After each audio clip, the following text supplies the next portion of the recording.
Assalamualaikum warahmatullahi wabarakatuh. Hello, good morning, all fourth grader of Pondok Islamic School. How are you doing? Miss In berharap semuanya dalam keadaan sehat walafiat ya, dan tetap semangat untuk belajar di rumah. Oke. Hari ini Miss In akan meneruskan untuk melanjutkan pembelajaran kita di unit 4. Oke. Minggu lalu kita sudah belajar tentang hal-hal yang berkaitan dengan penyakit dan atau rumah sakit, dan juga grammar tentang should dan shouldn't, apa yang harus dan tidak harus dilakukan. Before we start our lesson today, let's pray together. Pray begin. Bismillahirrahmanirrahim. Rabbi zidni ilman nafi'an warzuqni fahman. Ya Allah, please give me your blessing of knowledge and understanding. Amin. Oke, hari ini Izin akan menjelaskan tentang hal-hal yang berkaitan dengan luka, ya, dan grammar tentang pronoun atau kata ganti orang, ya. Dalam hal ini kita belajar tentang reflexive pronoun. Oke, seperti apa? Silakan disimak video Izin berikut ini.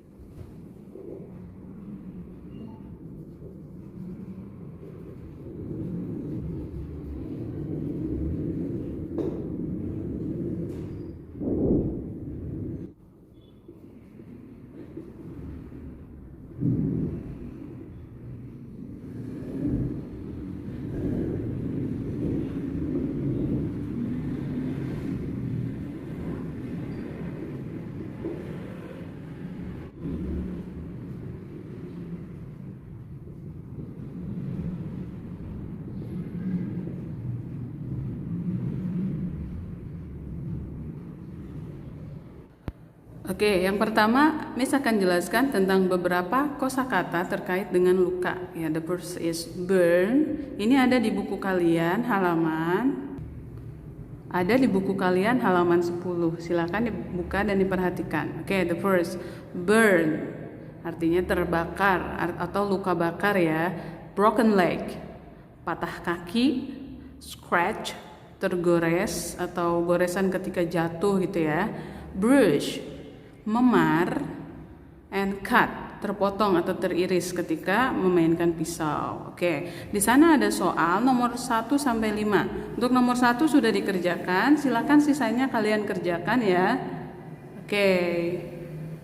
Ya, di halaman 65 itu ada grammar tentang pronoun. Pronoun, what is pronoun? Pronoun adalah kata ganti orang. Oke, Miss sudah tuliskan di sini.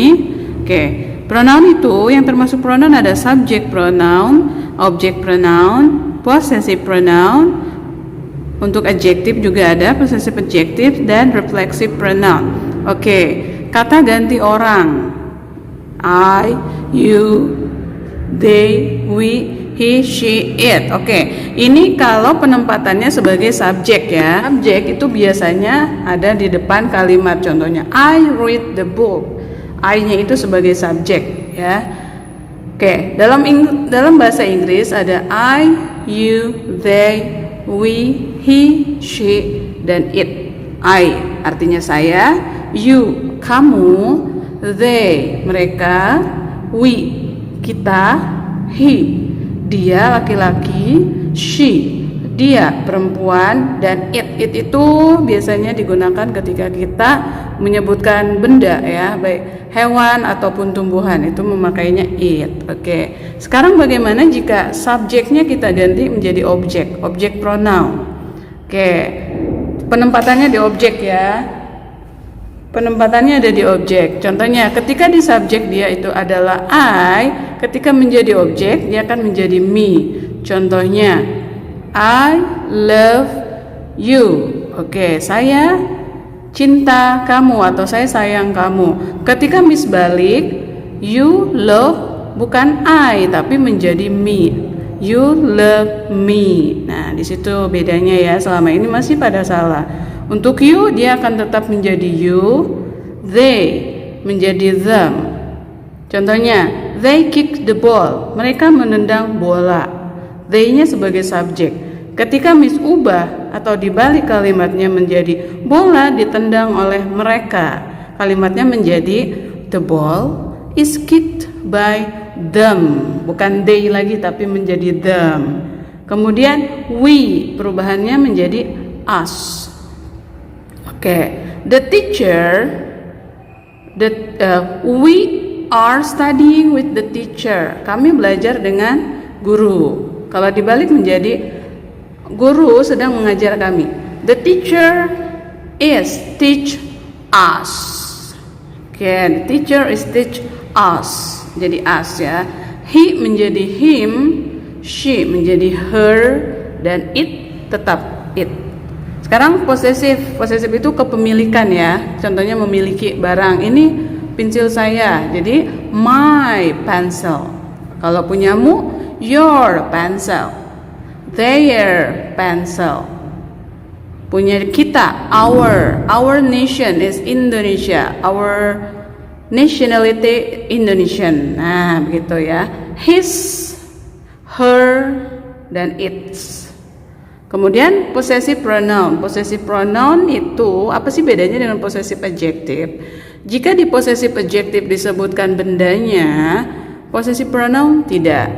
Oke. Contohnya begini, ini buku kamu dan ini bukuku. Nah, that's your book and it's mine. Tidak disebutkan kembali. That's your book and it's mine. Itu bukumu dan ini punyaku. Oke. This is your pencil. This is my pencil and that yours. Tidak disebutkan kembali, hanya di awal saja disebutkan bendanya. Oke, ada theirs, ours, his, dan hers.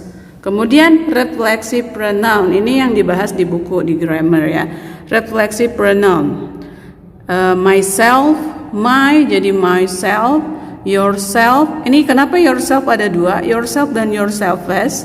Oke, contohnya gini, kalau penggunaannya. Misalnya Miss sedang berdua dengan Aisyah. Aisyah, kamu ngerti nggak pelajaran matematika ini? Pelajaran bahasa Inggris deh, bahasa Inggris ini. Kata Aisyah nggak ngerti. Ya udah, Miss akan mengajarkan kamu.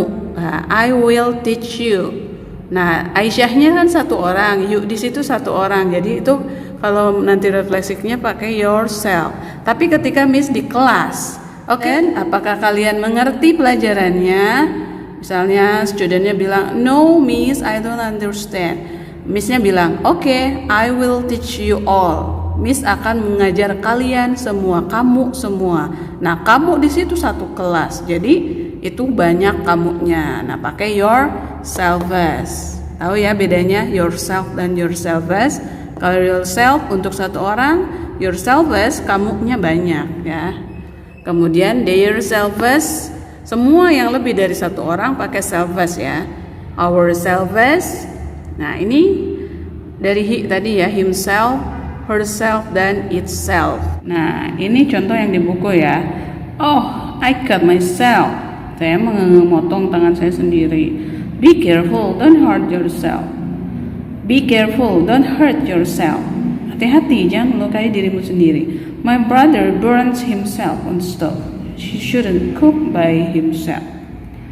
Ya, my brother, saudara laki-laki saya burned himself, membakar dirinya sendiri. Ya, he shouldn't cook by himself. Dia tidak harus memasak dengan sendirinya. Jadi mungkin nggak bisa masak, tapi mencoba masak sendiri. Ya, harusnya dia nggak masak sendiri gitu. Look at that bandage. Did she hurt herself? Lihat. Oke, nah sekarang tugasnya adalah poin 11. Silakan dikerjakan. Itu memakai reflexive pronoun yang mana? Myself, yourself, himself, herself, itself, what else? Oke. Silakan dibaca. Jadi tugasnya poin 9 dan poin 11. Oke? 11 itu untuk penjelasan hari ini. Silakan dipahami.